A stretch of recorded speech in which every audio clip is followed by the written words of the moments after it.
Today we are finding the perfect, absolute perfect screen. No, we're finding the perfect Frisco, Frisco City home. So we're finding the perfect home in Frisco.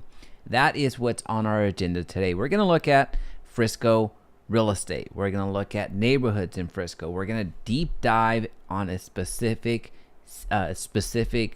property in Frisco, and we're going to go through the full analysis of things to consider, not only from the way that it looks, the features that it has or it may not have, but also look at the numbers, really get different scenarios when it comes to a loan and which one would make most sense whenever you're purchasing a home in Frisco. So if you've been considering Frisco or just plain out just curious on what Frisco can offer you, this is the video for you. Today, again, we are finding that perfect Frisco City home to purchase. There's several considerations that we're going to get into that are a little bit non-traditional.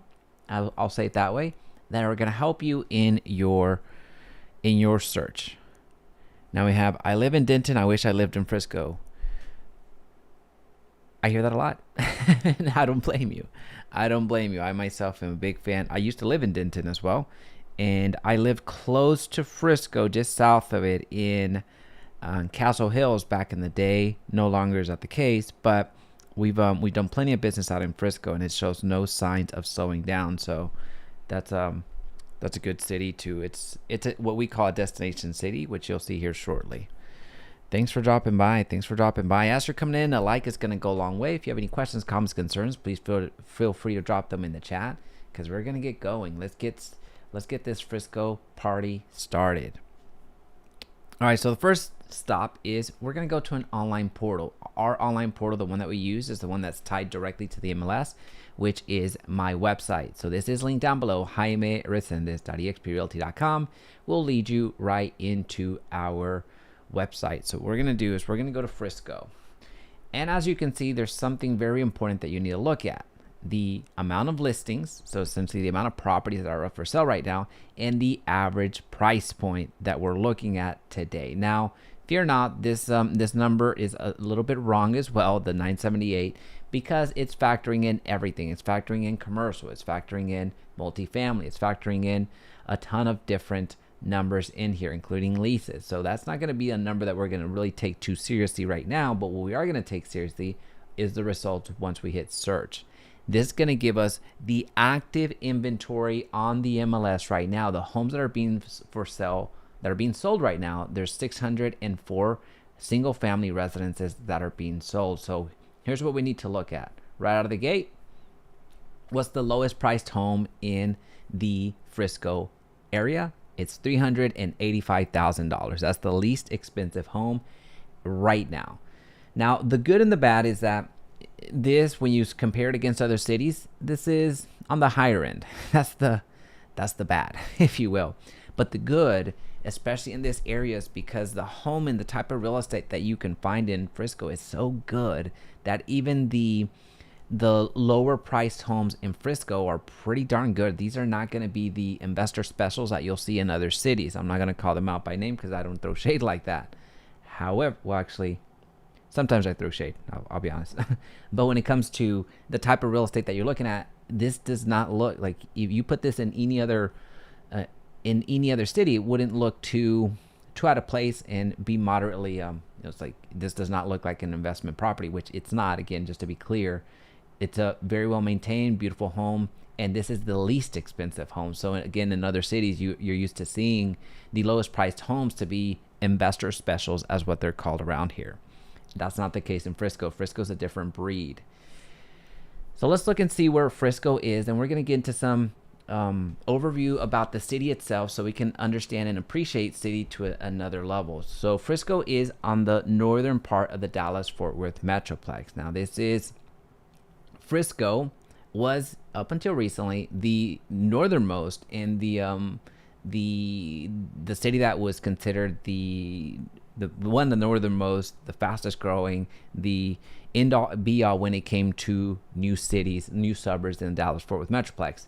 Now that in and of itself hasn't truly, completely changed, but the new city on the block is Prosper. and then very soon to be Salina. So Frisco is not the think of Frisco as being the older brother, right? So, or the older sister, if you want to go down that route. So it's starting to get older. It's starting to get older. You have the younger kids that are getting ready to dethrone Frisco, but Frisco just it's another world. It's a behemoth. It's a 5-star city through and through.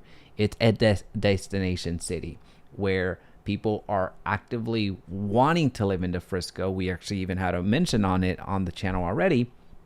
People are wanting and working and trying to get to Frisco at our cost and saving enough to be able to afford it. So like anything, whenever we go through these breakdowns of finding that perfect house for sale, finding that perfect house to move into, we look at 3 different things. Number 1 is the commute. Where do we need to be Monday through Friday, and in some cases Saturday through Sunday, depending on our work schedule? But what does our commute look like? What you're going to notice is that a lot of individuals that live in Frisco are going to be either working from home or working around here, or just the northern corridor of the Dallas-Fort Worth Metroplex. You're certainly not going to see a ton of them hopping on the toll road and trying to get to Fort Worth. You will see some, but you're not going to see a ton, because that is a beast of a commute down there. So if you're going to be in Frisco, you're most likely going to be doing the commuting up here in the northern side, and you're also going to be doing the second thing, which is life. So the second thing that we look at is the lifestyle. What are you looking for? Are you looking for parks? Are you looking for a nightlife? Are you looking for restaurants? Are you looking for entertainment scenes? Are you looking for just what does your lifestyle need to look like? And I can tell you that a lot of people specifically move to Frisco for that lifestyle that they're looking for, where it has shops, where it has dining, where it has entertainment, where it has everything that they need in one area, and that is Frisco. Again, you're gonna hear me say so many different good things about Frisco all the way through that you're gonna get exhausted, that you're gonna think that I'm just sucking up to Frisco, even though I have no vested interest in the city at the moment. Which in hindsight, I was offered a portfolio of properties in Frisco years and years ago, and like a dummy, I didn't take it. It was right there. It was right there. I could have retired, but anyway, we're doing well. We're not bitter. We're doing well. So that's the second thing, the lifestyle. What are we looking for? And the third is the budget, right? Can we afford to live here? In many cases, budget does kind of knock us out of contention for the city of Frisco. For a lot of the clients that we're working with, it does end up being the case. Now, there are some comps or some additional options for you if we can't really afford the Frisco prices. What we typically do is we go a little bit further west in this area, this little, what I call the tongue. I know it's not, nobody else calls it that, but I call that the tongue of Louisville Lake. But here you see a ton of new construction, a ton of really good real estate, but you're not paying the Frisco prices. So this is El Dorado right here, which is a road that I've traveled so many times. And here, if you go through El Dorado, get to Oak Grove, there's a lot of really good real estate up through here, and Paloma Creek South. You're looking at a lot of really good property that does not give you the Frisco prices, but it gives you that real estate that you're looking for. So again, the 3 things that we consider whenever we're purchasing in a specific city, we're looking at what does our commute look like. So does this city make sense for the commute that I want? The second is, does this city make sense for the lifestyle that I'm looking for? So the lifestyle. And number 3, does the city fit within my budget? Those are the 3 primary considerations that we make, or that we take on whenever we're looking for a property in a specific area. Now, with that being said, I'll share a little bit about Frisco as a whole. I think this story might kind of let you know a little bit of where Frisco came from. So with Frisco, we knew that the growth was going to happen north. Once Richardson was the original OG, the original suburb. Same thing with Addison was the original OG, the original suburb. Then we knew that the growth was going to continue going north.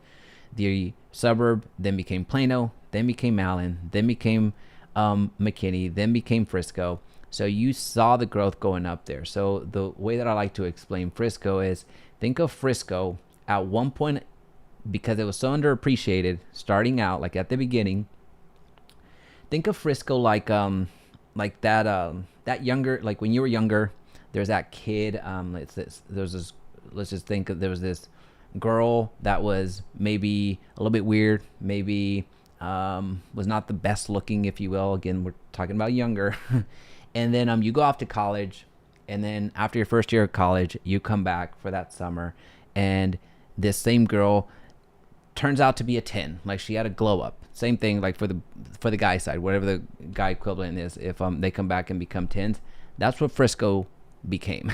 So at the beginning, Frisco was underappreciated as it was going through some growing pains. I remember going to one of the first soccer games here on Toyota Stadium, where we went to see the Chivas versus Cruz Azul, and getting through the toll road was just, we left the game maybe like at 11 p.m. or so. We got home, which was in Arlington at that time. We got home maybe like at 3 in the morning. It was obscene. Just getting through this toll road was just incredibly slow, mostly because they didn't have the chip reader at that time. It was still a manual pay for the toll.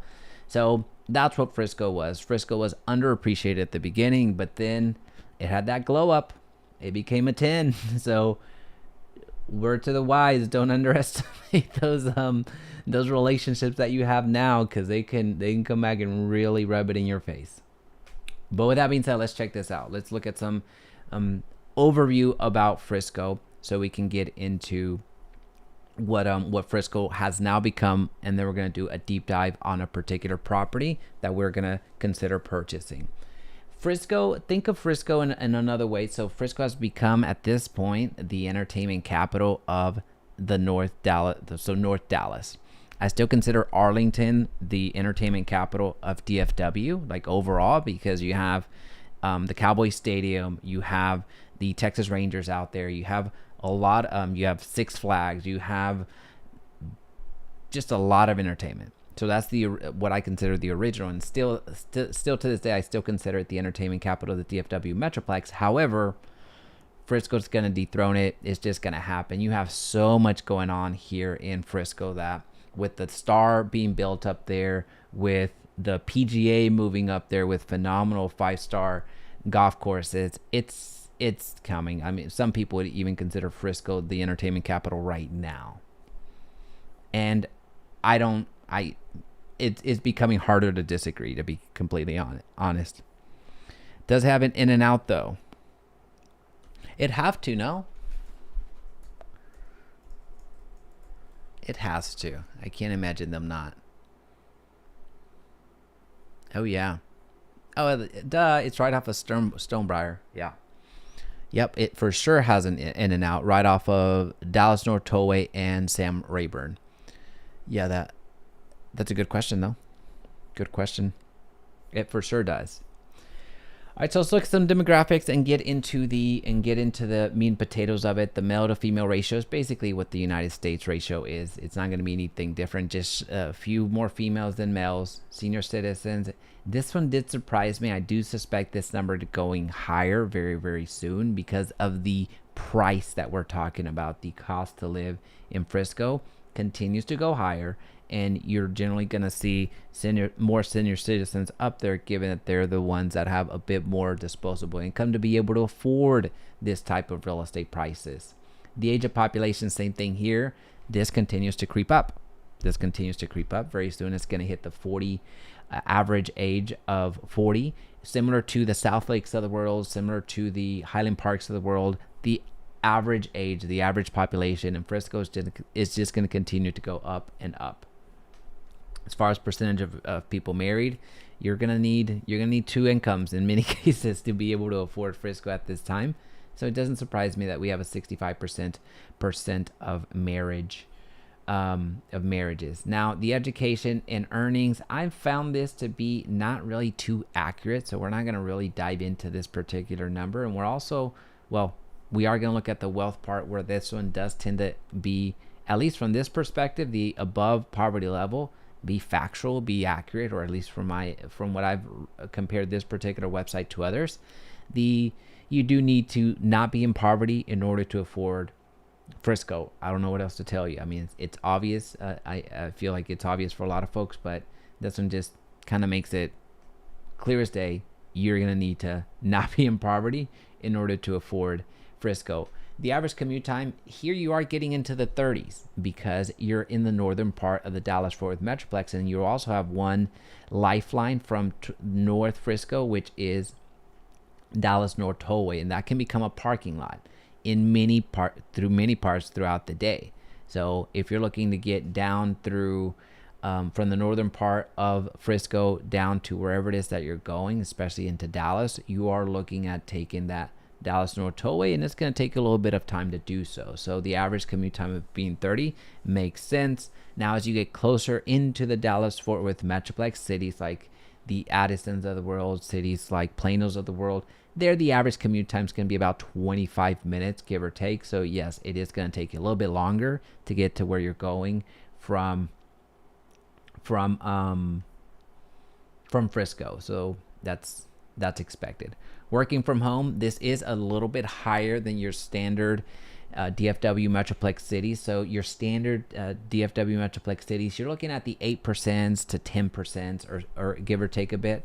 But here in Frisco, you do see a considerable more percent working from home. Walking and biking to work, this one might as well be 0. Every city in the Dallas-Fort Worth Metroplex might as well be 0. Using public transportation, same thing, might as well be 0, partly because you have, on average, you're going to see like 2 to 3 cars per household in Frisco.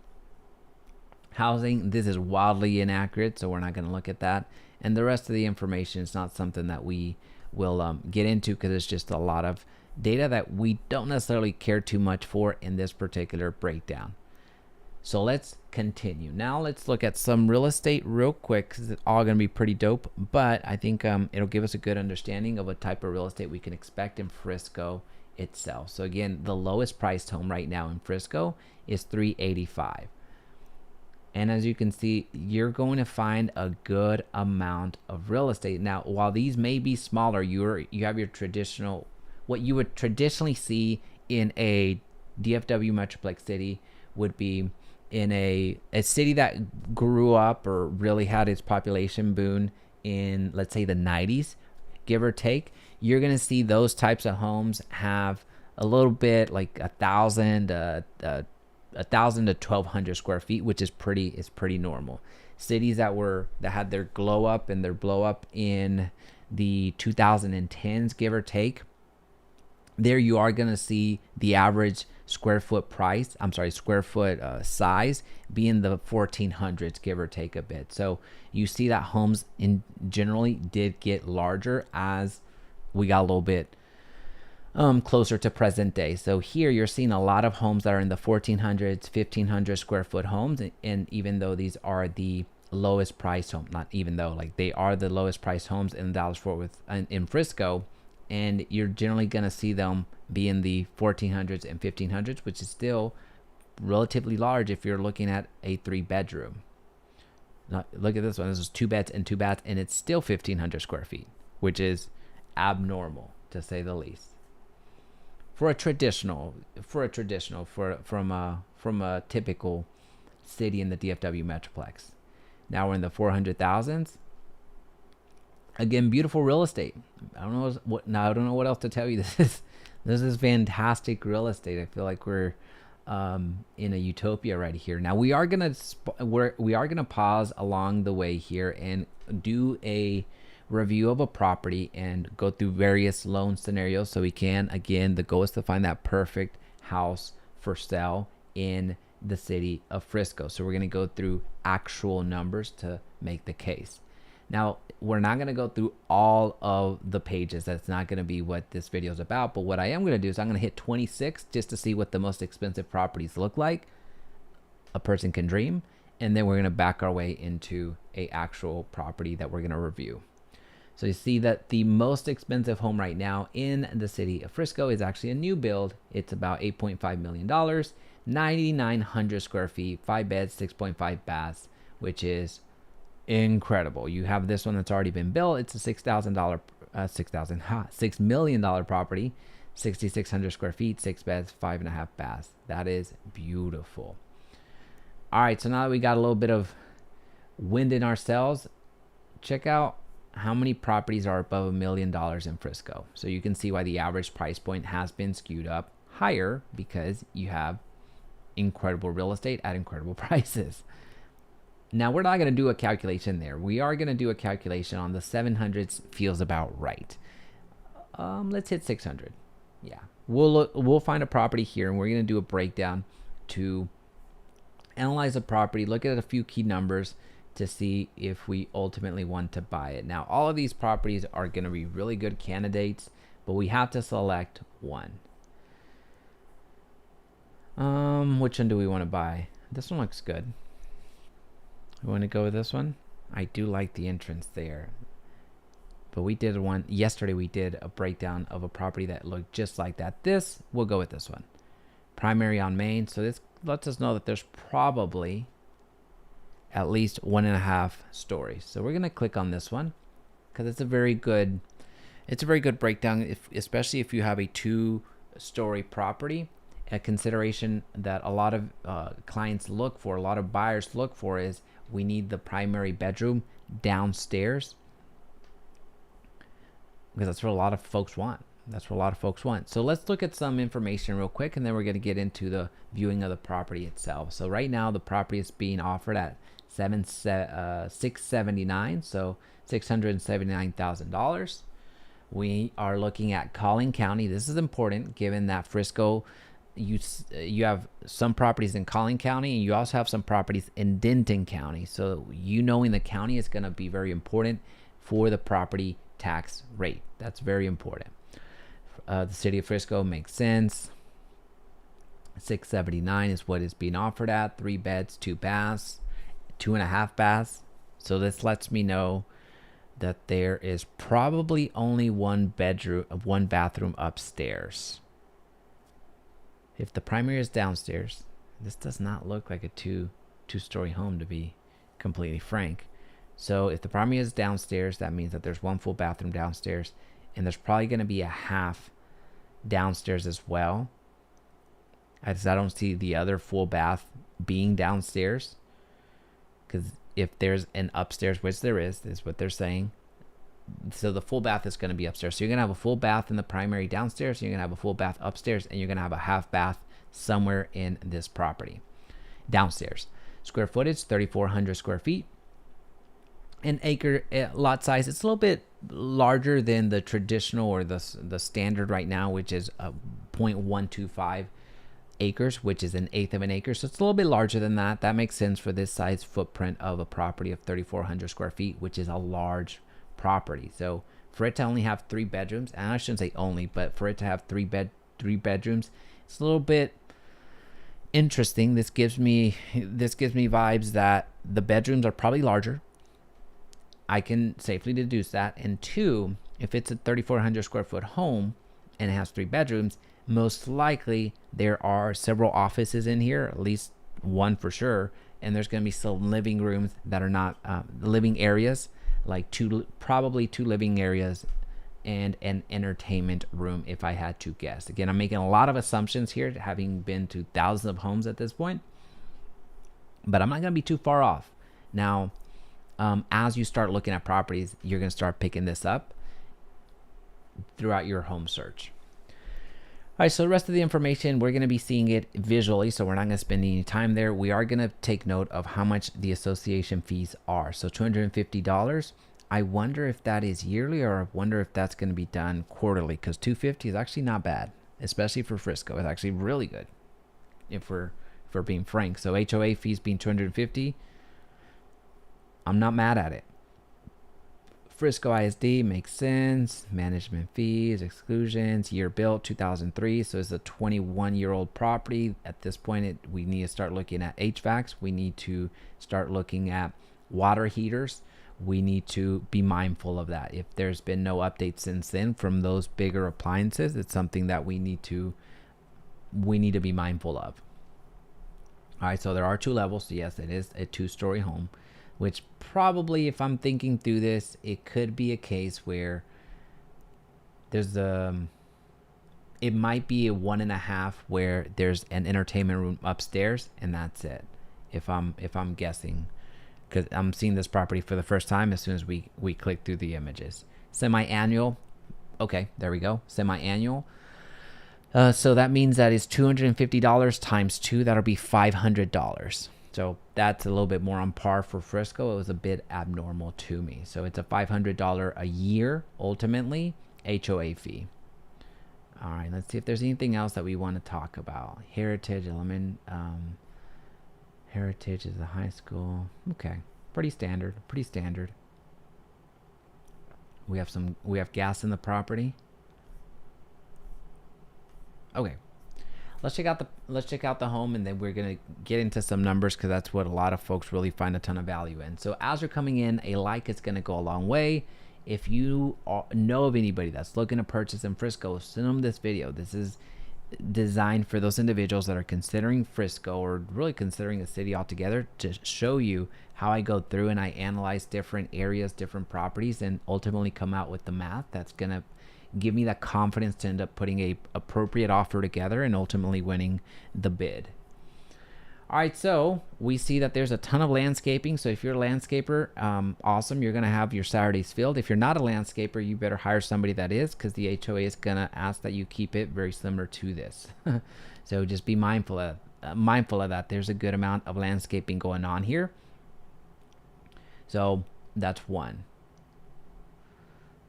All right, so I'm not trying to be here again. I just said I'm not going to throw a ton of shade here, but landscaping, what I'm seeing here is there's room for improvement. There's room for improvement. Now, why am I so critical? I'm critical because whenever you go through a property and start looking at property, for one, this looks like it was touched up by AI, because this greenery does not exist in real life. Start looking at that, right? So I even have a soft, I'll call myself out. I'll be transparent here. Our software, Agently, which is a software that I am a co-founder in, we do this. So I know how this works, right? We use AI to enhance the images for properties. So if you want the real skinny, this is it. This is what the property looks like. Now, again, I know I'm sounding like so critical and like a jerk, but whenever you're looking at properties, not looking just at aesthetics, but there's certain context that can be introduced by just making observations. So here, this is letting me know that maybe the outside is not a priority, which is leading me to believe that maybe the inside is also not a priority, right? So outside, you can either maintain it yourself or you can pay somebody to do so. It seems like both have been a little bit lackluster because there's a lot of trees here struggling for air, struggling for life here. So call Life Alert, because some of these trees are not going to make it. Now, I know I'm sounding very critical here, but I'm giving you the actual stuff that I share with my clients just for consideration, right? So you can take these context clues and ignore them, or you can just miss them altogether. All right, so going in here, it is on a combo lock. Okay, we have our entrance, nothing to write home about. So you have tile at the entrance, and then you have hardwood over here on the left-hand side, and you're gonna have your first office over here. I do like that shelf back there. I am a fan of that. All right, now the images are not as clear as I would like. Let me see if I can get us better images. Real quick. Let's see if we can do that, because we might need to log into the MLS to really get the crispy ones. Okay, these are good. I know y'all are familiar with this, right? The Zillows of the world. All right. Let me see. How do I go forward? All right. Yeah, so much better. All right, so tile, hardwood. Now these arches, they are early 2000s, like everybody was throwing up arches, even where they didn't even make sense. Now they're not as common, but it still looks fine. Just again, we got carried away with arches for a while. So if you have some plants or if you have some awards that you want to put up there, by all means, that's a little pro tip there. Now this is the office right as you walk into the right hand side. You have a light blue paint on the walls, which I can appreciate. Good size unit of shelves. Then you have your dining room over here on the right hand side. Again, we have large tile as the flooring. Then you have your gas powered chimney. So you still have some more tile going on here. This is your living area. Now, one thing that I would make note here is this is a preference thing. This is a preference thing. The ceiling itself is not as high as I would like. I still feel so there's not as many levels when it comes to the height of the first floor, at least from the entrance. So you have the entrance, you have the formal, you have the kitchen, you have the breakfast area, and then you have the living room. So what this is going to feel when you walk in here, it's going to feel a little bit smaller than it actually is. Keep in mind, it's 3,400 square feet, but with the ceilings being a little bit lower, then at least what my preference would be, it's gonna feel a little bit smaller. You have everything original from the 2000s. So the original cabinets, the original, this is exactly as it was built. So you even have that, what appears to be a PA system or a radio, I don't know. Okay, so this was very well maintained from what I'm seeing though. So kudos to them, because this, I don't see a ton of things being done to it. So far so good. This is a primary bedroom. This is probably gonna have a tub and a standing, tub and a standing shower. His and hers. Sinks. Plenty of lighting if you want to get your makeup on, or if you want to get your whatever you do to prepare your face. Okay, these, I could do without. I can see that they're trying to get a little artistic. Whoever designed this property or whoever added this on, I could do without, but not a big deal. Not a big deal. So they probably had collectibles and left this shelf up here. You just inherited a shelf there, but you could easily take it down, patch up the wall, paint it. It's inexpensive. All right, so you have your. This is probably downstairs. Now, something to note, can I go back? Yeah. This is not granite. So you have, essentially it's plastic, and you have the backsplash there. I feel like there was a theme of like art. I feel like there was a theme of theater here, where there's probably a movie buff here. I see a lot of the, like with the red drapes, I see this kind of like movie poster styles. I see a bit of that going on for what I'm seeing. And then you have the built-in sound system. So downstairs, that speaker system makes sense. And what is this? Oh, that's to house the units. Okay. Now I'm used to seeing, unless I missed it, I'm used to seeing a few more plugs up here, because there's probably a projector that should have been going down this way or some way, but I'm used to seeing a few more plugs up here for that itself, like for the projector itself. Now this is this is not a room, this is a landing area up here. So this is where a big portion of that 3,400 square feet goes into. So this appears to be the stairs up to the second floor. So you have a big landing area up here, which is awesome. And then off to the right, you have your theater room, and off to the left, you're either going to have one bedroom and a bathroom, or two bedrooms and then a Jack and Jill bathroom back there somewhere. But I'm going to guess this is probably a bathroom here, and you have a bedroom upstairs as well. So that would leave you with two bedrooms downstairs. Yep. Oh, okay. So it was different. So you have I'm curious to see, you know what? This is not a bedroom. Yeah, this is not a bedroom. Because you would not have because the bathroom is a half bath. You're not going to have a half bath next to a bedroom up here. Because you would look for the full bathroom up here. So I'm going to guess that all the rooms are downstairs. And up here, this is an attic door right here. That's why there's no pictures. Now, I know I'm making a lot of assumptions here, but again, these are highly educated guesses. If I had the survey for this, I could actually prove it to you. But right now, you're just going to have to take my word for it. I like the pergola back in the... This is the backyard. Yeah, in the backyard. So you have your rear entry. Garage. Very cool spot. I bet it looks pretty dope in the night as well. Okay, so you have your gate, which is remote controlled. I like that. Then you have a place for your cooking over here, or your grilling over here. I like this property. All of this is pretty private.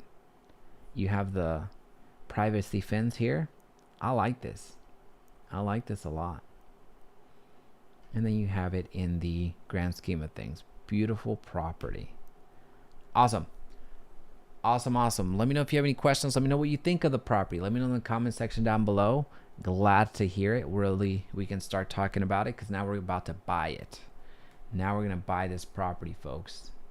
Let's see here. We are going to offer full price on this bad boy. And we're going to do this. This tool, by the way, this tool comes courtesy of Win the House You Love, which is a YouTube channel, a phenomenal YouTube channel, partner channel of ours with the content creator Kyle Seagrace. Kyle Seagrace is a loan officer, so he does loans all throughout the United States, so make sure that you check him out. But also this tool that you see here, it is linked down below. This is called the Loan Clarity Advisor. We're going to be analyzing different loans for this particular property. So make sure that you check out this link down below, but also check out winthehouseyoulove.com, which will have this resource link there as well, because we're about to get to work. Since we're buying this property at $678,900, we're going to do some math real quick. Now, it's because I put a space, didn't I? There we go. So $679,000. That's what we're offering on this property. One of the very important things that we need to figure out right out of the gate, especially if we're going to live in Frisco, is the property tax rate. Property taxes in Texas are a big deal, especially in the Dallas-Fort Worth Metroplex, because we have some of the highest property taxes in the entire country. Let me say that again, in the entire country. So us getting the property tax rate is way important. So we want to spend some time in figuring out what that actually is. Now, the easiest way to do that is to go to Google, Frisco, Texas property tax rate. And don't be misled. When you see this rate, do not think that that's the interest rate, the property tax rate. Don't think that, oh, I can drop this down. It's free. It's not. This is one number of potentially 5 that we need to look at. So let's click through the property tax rate and I'll break down what we need to be talking about. Remember when we talked about where this particular property was? Well, we established that it was in Collin County, but we also know that there's some properties in Denton County. So we have 2 different counties to contend with. Now, since our property is in Collin County, we're going to focus more on this and we're going to explain what that actually even means. So whenever you're looking for your property tax rate, I'm not even on camera. Whenever you're looking at your property tax rate, there's certain things to consider. Number 1 is the city tax rate. That's going to come, like every single city is going to have this. Your county tax rate. Every single city is going to have a county tax rate. Your ISD tax rate. Every single city in the Dallas-Fort Worth Metroplex is going to have an ISD one as well. So those 3 are, regardless of where you're buying, whether it's Prosper, Frisco, Plano, Allen, Fairview, anywhere, these 3 are going to show up. Now, there's 2 additional taxes that might show up. It just depends on the city. That's why we're going through and I'm spending some time breaking it down. One is going to be the higher education tax, so think of like community colleges. The second thing that could potentially show up is the hospital network tax. Now, there's PIDs and MUDs and other stuff, but Frisco's not going to really contend with that. But for our intents and purposes, those 5 things that we're talking about, those five numbers are the ones that we're going to be on the lookout for in case they exist. So number 1, city tax rate, 2, county, 3, ISD, and then the other 2 that might be here are the higher education and the hospital network. So think of, like, if you're in Dallas, think of Parkland. You're paying those taxes. All right, so here, what we're gonna do is, we're in the city of Frisco, so we have to add that. We're in Collin County, so we have to add that. So this is that higher education that I was talking about. We're gonna be adding that. And either, if we're on Frisco ISD or Prosper ISD, we're gonna add either or. We're not gonna add both. Either or. So if we fall in the Frisco ISD, which I believe the property that we looked at today is in the Frisco ISD. Frisco ISD schools. Frisco ISD, yeah. So we're going to be using this tax rate. And given that we do not do public math around here, I'm going to add this real quick on the calculator. So these 4 numbers are the only 4 numbers I care about today. The number that is not here that could potentially have shown up would have been the hospital network one, which with Frisco you don't have it. You don't have that. So we're gonna do plus 0.08, 122 plus 0.14934 plus 0.432205. So the property tax rate in the city of Frisco, what do you think it is? Well, you probably did the math way faster than me. 1.69. Now, I don't want to hear any jokes about that.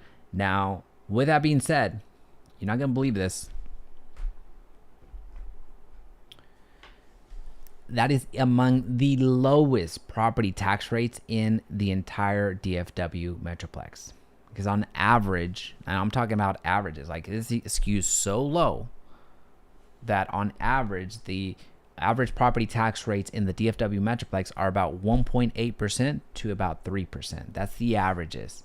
So Frisco has it breaks the averages. It's not even, doesn't even hit the range that I typically quote people. It's that low. Now you maybe think it will help. Real estate prices are high. You're not wrong. You're not wrong, but also, I'd much rather have lower property tax rates than not. So 1.69 is going to be among the lowest that you're going to find in the DFW Metroplex anywhere. So we're going to get as close as possible to this, although I know I'm not going to be able to really hit it on the nose because of the tool that we have. It has certain limitations. We try to make this as simple as possible, and sometimes in simplicity, we may miss the details. So here, we're going to say 1.75% is a property tax rate, which it actually isn't. It's lower, as we know, it's 1.69. So we're going to let that be. Insurance, we are going to keep this at 0.75%. This is an estimate. We're multiplying 0.675 times the value of the home, and then we're going to divide it by 12 to get the monthly premium, an estimated monthly premium. Now, yours could be a little bit higher. It could be a little bit lower. This is the average. That's what an average means, right? Let's see. Bean and potatoes. What's up, bean and potato? What an interesting emoji. Or not emoji, like image. Cool. What's up, bean and potatoes?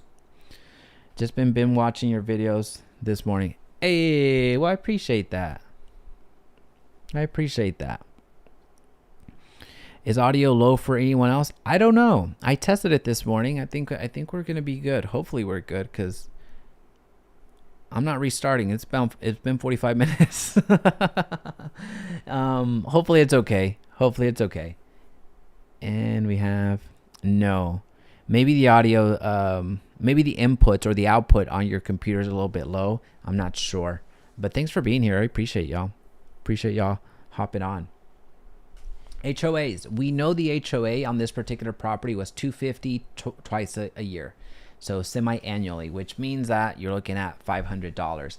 Now, here again, the limitation that we have is that I would be overestimating it drastically. Actually, you know what? Let me make a note real quick. I know the creator of this tool. So I'm going to message him real quick. Hey, is there any way to make the HOA percentage on the Loan Clarity Advisor be lower than 0.3%?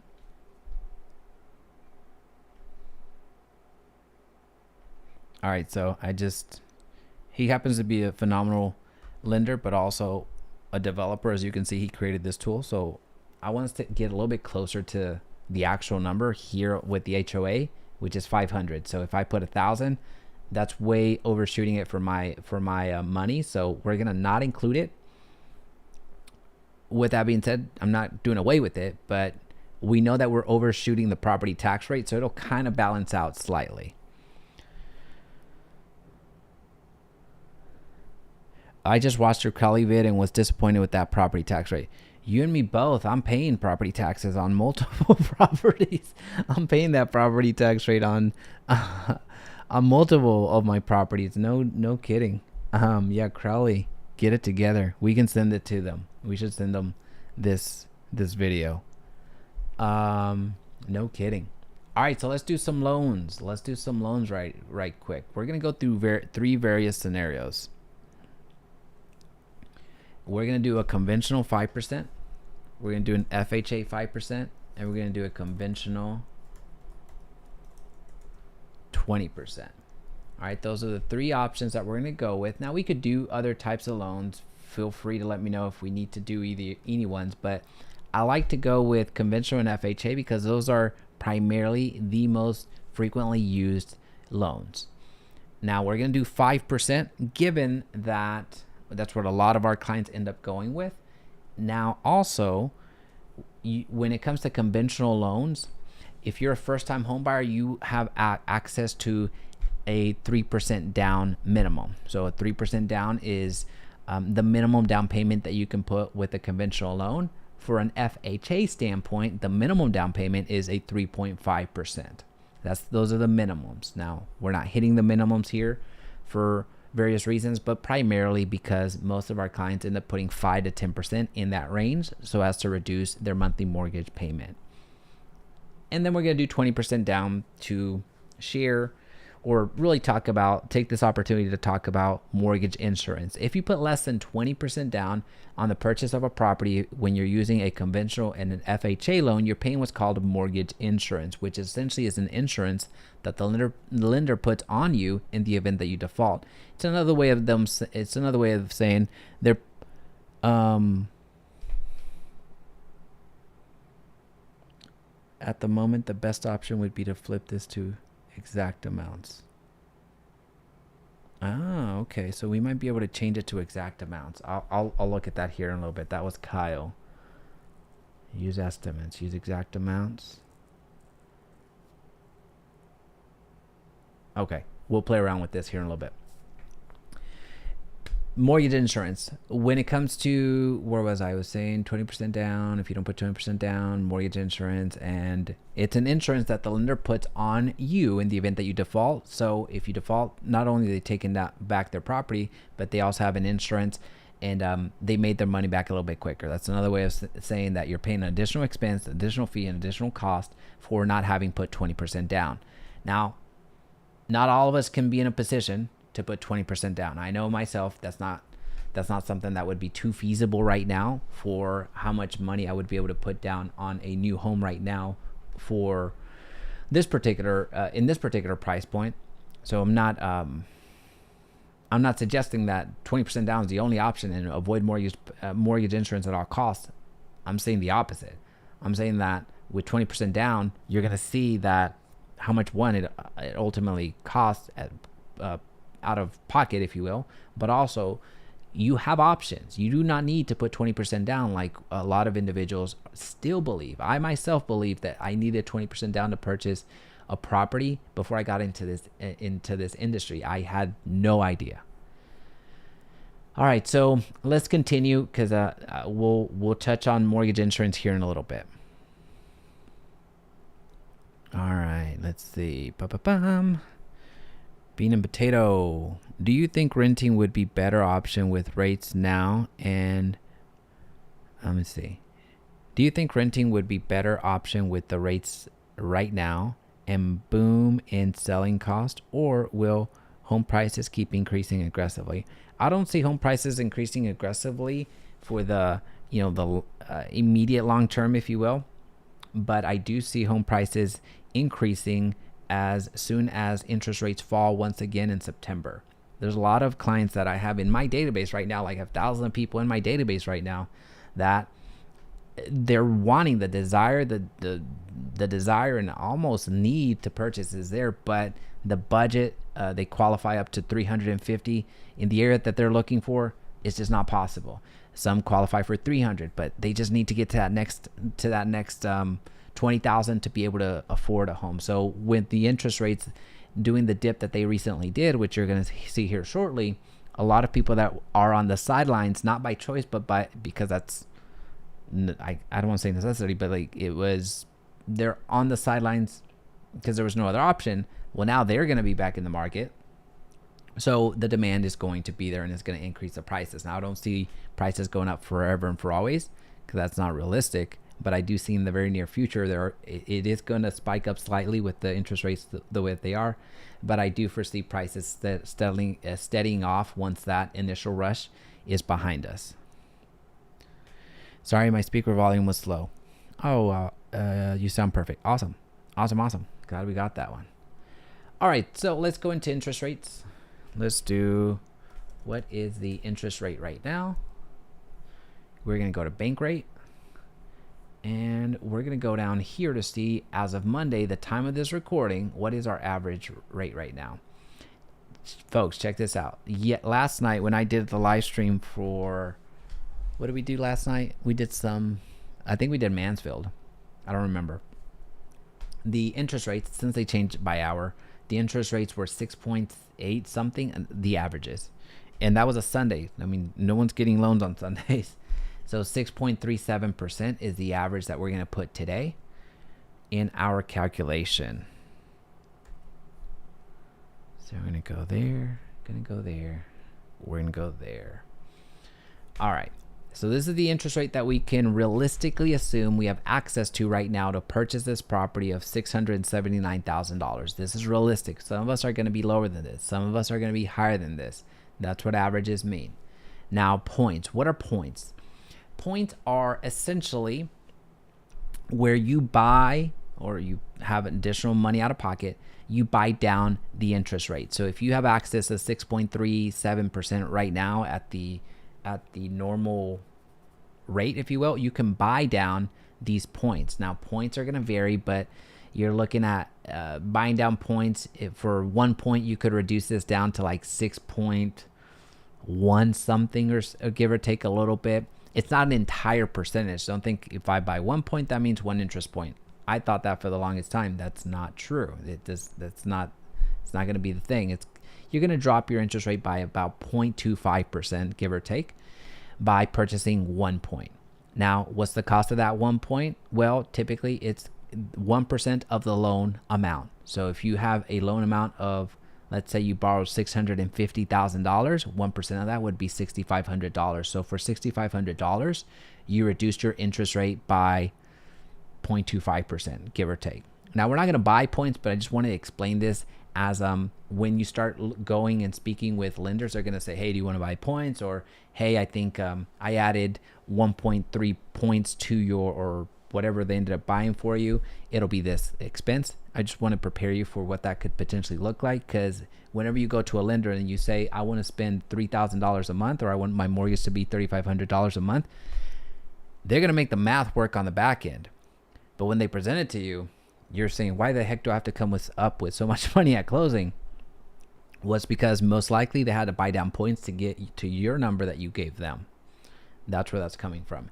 Lender fees, as you're exploring different lenders, as you're exploring Chases of the world, the Country Mortgages of the world, Rocket Mortgage, I forget, Allied First Bank, as you're comparing these mortgages, add their fees here. We're not going to do that today because that's beyond the scope of what I want to convey at the moment, but add their lender fees here so you can make a apples to apples comparison based off of the loan.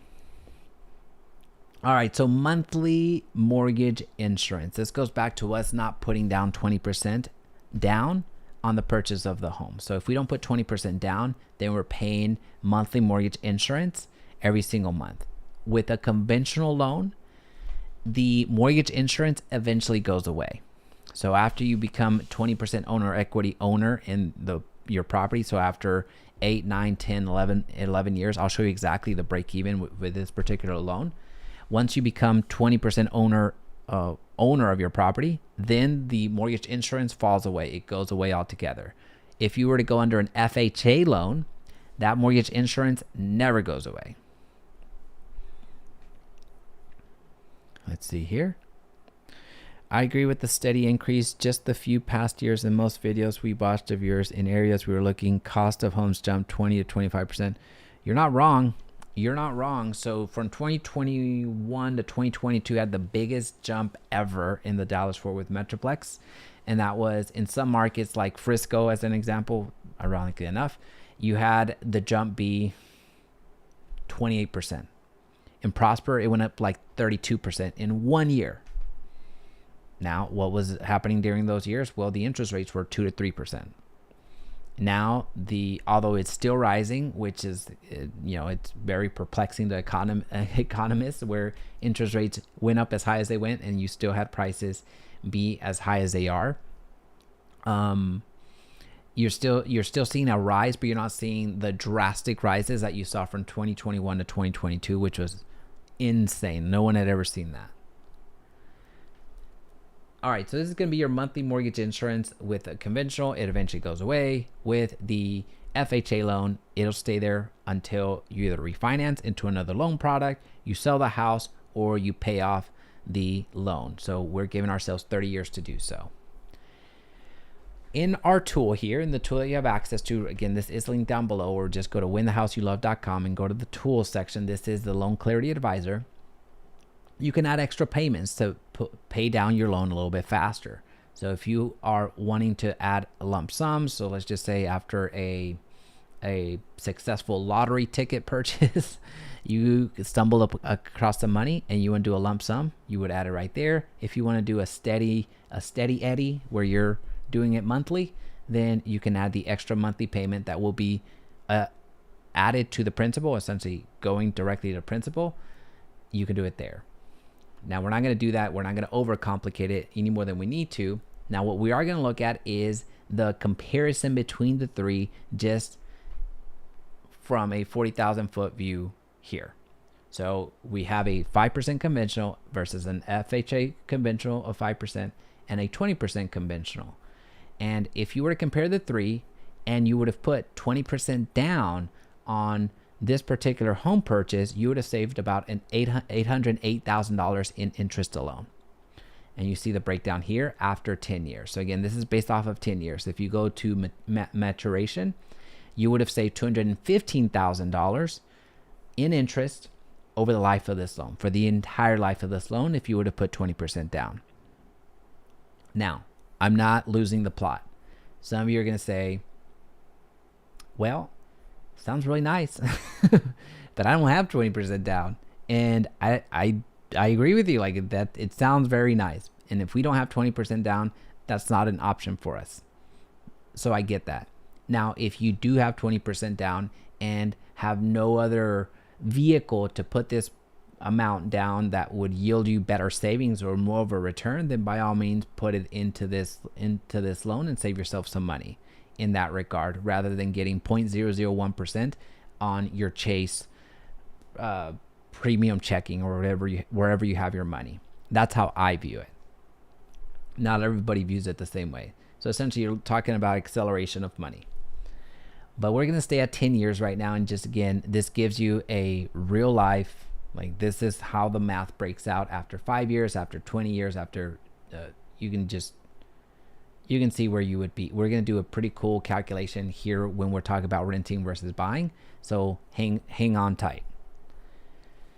The only thing I want to say about the loan cost breakdown, outside of how much you would be paying and how much you would be saving when you compare the loans, the only thing I want to say here that I didn't cover at the graph level is when you have an FHA loan, you're paying finance mortgage insurance, which is 1.725% of the loan value. So this is something that you're paying in fees because it's an FHA product. And then here, monthly mortgage insurance, we already talked about. You're paying monthly mortgage insurance on a conventional until you become 20% owner equity owner in your home, or you own 20% of your home is a better way of saying it.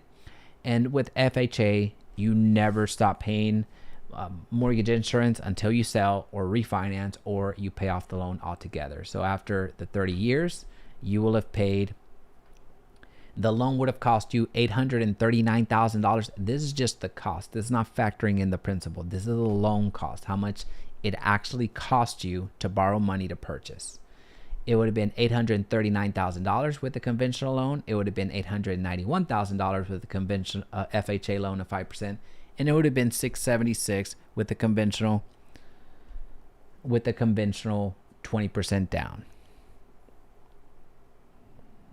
Is it possible to move money from escrow into a high yielding save account and pay into escrow yearly rather than monthly with no interest accrued over the year? Let me understand what you're asking. Is it possible to move for money from escrow? I'm assuming that this is escrow and property taxes, right? Into a high yielding save account and pay into escrow yearly rather than monthly with no interest accrued over the year. Bean and potato, I believe you're referencing escrow in property taxes. Is that accurate?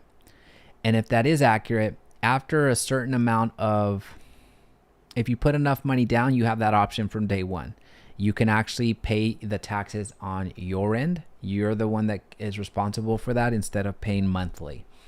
After a certain amount, once you have enough equity in the property, then you can also pay the property taxes on your own. Now, I'm not sure about FHA. I'm not sure about FHA, full disclosure, but on the conventional side, I know for a fact that you can do that. Yes, that's a really good question. So I'll get clarity on that. But yeah, so long story short, yes, you can, as opposed to paying the property taxes every single month and somebody else holding that in escrow, somebody else making money while you're paying that money up front, you can put that in your own bank account and save it up. That's the important part. You have to save it, because when property taxes are due on a property of this size, you're going to see how much that ultimately amounts to. All right, so let's talk about the monthly mortgage payment, because this is what we're actually kind of even talking right now. So the monthly payment, we're going to say this is year one. If we are going to compare the conventional 5%, FHA 5%, the conventional 20%, this is what it comes down to. Your monthly mortgage payment would be $57.56 under a conventional 5%. It would be $57.71 under an FHA, and it would be $4,800 if you would have put 20% down. This is the math on the mortgage payment. We are conventional. I wonder how I could figure out how much we have to go until we can do that. I would call them up. I would call the servicer, whoever is servicing your loan, because depends on how long you've been in the property. It's probably been sold several different times. It's very rare. It's not impossible. It just is not going to happen that whoever lent you the money, whether it was Wells Fargo, Chase, or whatever, any lender, they're not going to keep the loan. They're going to send it off to a servicer. So whoever's sending you the statements right now, give them a call and ask about that. That would be the best way to shortcut that without you having to figure out the math behind it. You could use this to figure out the math, but I'd much rather you call the servicer and get that number directly from them, or get that directly from them so you can make that adjustment right away. All right, so here's what it looks like from a principal standpoint. So at the beginning of remember, we're talking about year one. It's going to change throughout the year as far as the total monthly. But we're talking about year one. This amount would go to your principal, and this amount would go towards your interest. And you can see that it's a very small amount going to principal and a ton going to interest. If you scroll down to the amortization table, you're going to see that most of the payment goes to your interest at the beginning of the loan. So you see that the principal and the interest, they're basically going to swap seats. You're going to have more and more go towards the principal, and then less and less go to interest. And then ultimately there's a break-even point where more goes to principal, and then less and less ultimately until you pay off goes to interest. So that's just the name of the game. Most of the loans that you're paying at the beginning, or most of the years at the beginning, are going to feed the interest as opposed to the principal. And that's just the way that they do the math. Taxes. Being knowledgeable of property taxes pays dividends in this particular case. Because remember, you have several options. You have several options when it comes to ISDs. You saw Prosper versus Frisco. You also have options between Denton County and living in Collin County. So those are differences. So you have a tax rate of 1.69% versus, I believe the other one was, I'll be honest, I don't remember what it was, but it would be different, right? So if you have options and you're going to be living in the same city, it's good that you know the differences when it comes to property taxes.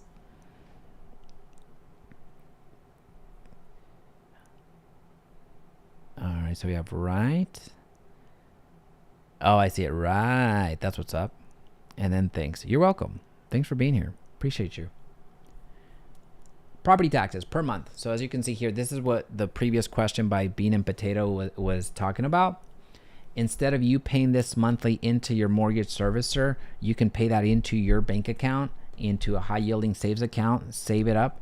And when taxes are due at the beginning of the year, you pay those off, as opposed to the servicer paying them on your behalf. This way you're earning the interest. And if you're talking about $1,000 a month, that's $12,000 a year that you would have in a savings account. Again, it's important that we actually put it into a savings account, because $12,000 a year is a little bit challenging to come up out of nowhere. So that's why some people don't trust themselves enough to do that. And I don't blame them. I myself find that problematic sometimes. So just be mindful of that. Homeowners insurance, this is an estimated premium of what you could expect to insure this property for. Mortgage insurance, remember, this will eventually go away with the conventional, and I'll show you the break-even point here shortly. And then with the mortgage insurance on the FHA front, that does not go away. Now, if you would have put 20% down, you wouldn't have any mortgage insurance altogether.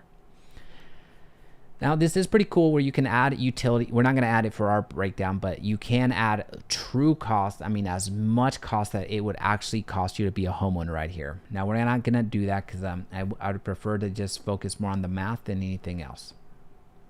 And here on the equity, I don't do anything with this. I just like playing around with this little slider because it's so well designed. And you get to see how much of the property you own through the equity, through the years. So around year 22 under this conventional loan, you would see how much equity you have versus how much you owe at any point in time. So you see here after year 22, you have 56% ownership in that property, 55% ownership in that property, conventional 63%.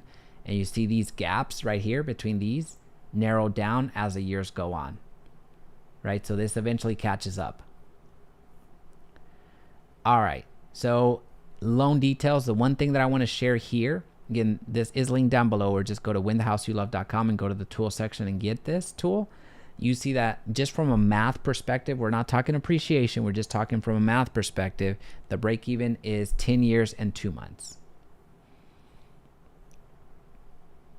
And when I say break even, I'm sorry, where the monthly mortgage insurance falls off from the conventional loan. All right, so now I want to show and give a little breakdown on selling versus buying a home versus renting. This whole notion of you're throwing your money away if you're renting, or you're paying somebody else's mortgage. If you're renting, you should buy, and that message only comes from lenders and realtors. Let's just be real. Lenders are always going to want to lend. Realtors are always going to want to sell. Am I a realtor? Yes. But here's the thing. I can tell you comfortably that in some situations, it makes more sense to rent. So I'm going to show you some math. In this particular math that we're going to do, it's probably not going to make sense to rent, but I'm just going to show you this tool that's going to make that decision for you, or help you make that from a numbers perspective. So you don't always have to buy. You don't always have to rent. You have options. So after 10 years, let's just say you're going to sell your property in 10 years. What would that look like if I buy this property right now over here valued at $679,000? I just bought this house. All right, so if I bought this house and I assume that it's going to appreciate 3% every year, which is a reasonable assumption. 3% is a reasonable appreciation rate per year. cost to sell, let's just say at the end of those 10 years, I'm going to sell it and I'm going to spend money on fixing it up slightly. I'm going to spend a little bit of money on the fees, the title work that's going to be required. And I'm going to also pay commissions for agents to sell it for me. Let's just say that that's going to be 5%, what it's going to cost me to sell. All in, everything together. Tax increases, we know that taxes are a real thing and we know that they're going to increase. Now, you could do a 2% increase, but I like bumping it up to 3% to make it even more, build the case against homeownership a little bit more, just to skew it in that regard. Are you sponsored by NTREIS? I don't know what NTREIS is, bean and potato to be frank. I don't know what NTREIS is. What is NTREIS?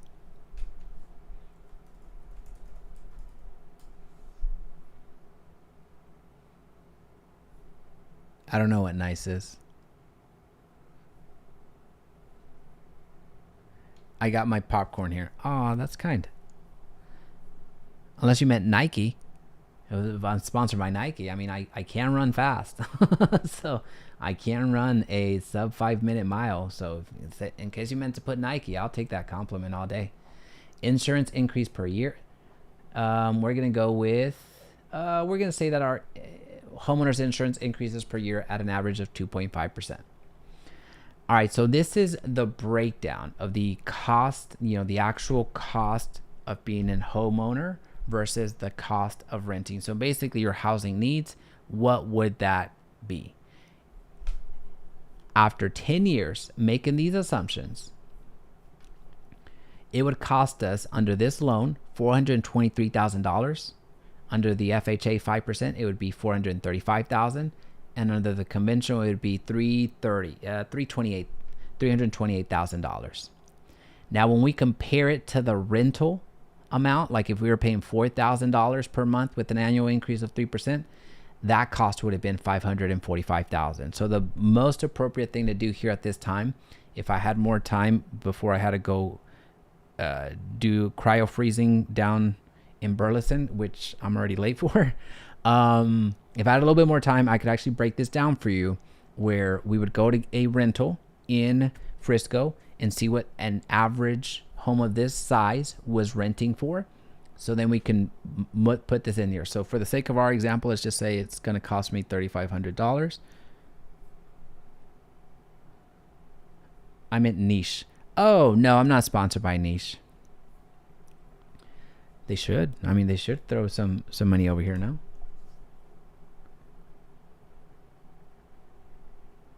Oh no, I broke it. Let's just say it's $3,500.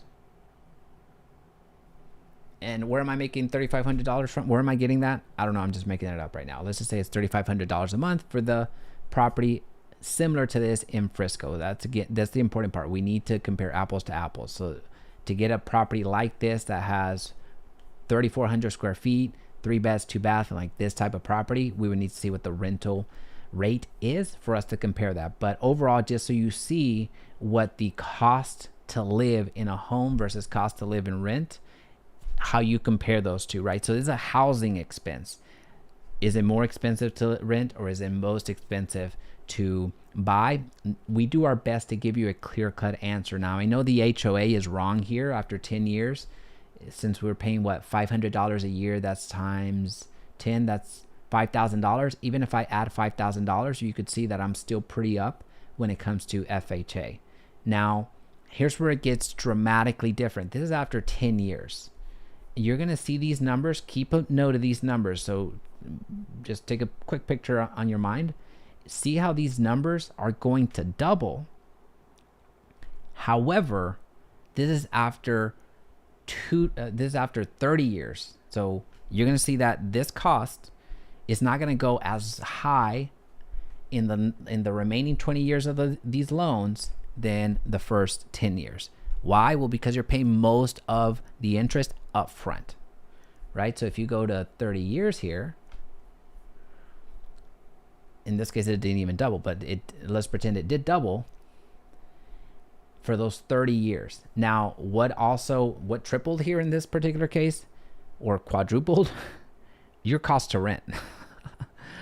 right? So if we're thinking like if we're thinking about in 1 year or in 2 years or in 3 years, is it less expensive to rent? Yes, it is. I can comfortably tell you that.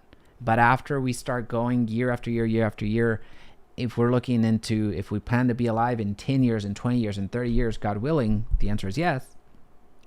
Homeownership becomes a little bit more tangible, a little bit more feasible just from an economics perspective. Now, again, I have to revert back to, in some cases, it doesn't make sense for you to be a homeowner. It just doesn't. So I can't make the claim that it's always buy season, because it's not. However, that's why we have this tool here that's going to help you make financial decisions when and not be as, what do you call it, obtuse, or is just so focused on the answer is always buy. Especially, again, since I'm a real estate agent, it's a message that we often say too much. Can you put $1,200 for the HOA fee? So the HOA fee here, after year 10, the HOA fee would actually be, after year 10, would be $12,000. No, right? No, that's not right.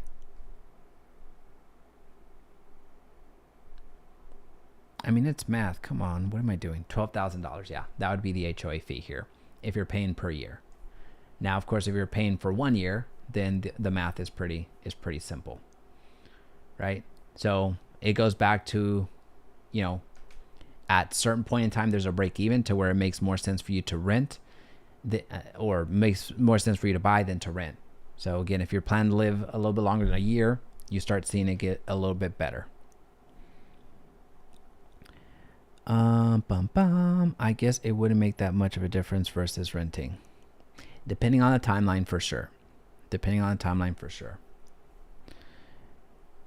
Man, you're good. Well, I appreciate that. Today, I had a really good day. Thanks to you. I appreciate the compliments. All right, crew. Well, I have to go get my freeze on. My body is aching. I have a 5K to run this evening, and I plan to... I was about to say I plan to win, but that'd be a lie. That would be just straight up lying to you. So I run it in Fort Worth. There's this ampersand run club where there's like 500 people that run. I'm way oversharing at this point, but y'all have been so nice to me. There's about 500 people that run at this ampersand thing. Last week I went and I got 9th. So this week I took this morning off. I didn't do my morning workout. And I plan to get top 5. So this time I will get top 5. I'll put in the comment section if I did or not. Just remind me. Outside of that, I appreciate the heck out of you. If we can help you buy or sell, if you're looking for in-depth breakdown of your specific situation, please feel free to reach out. We would love to connect with you and support you in any way that we can. Outside of that, see you on the next one.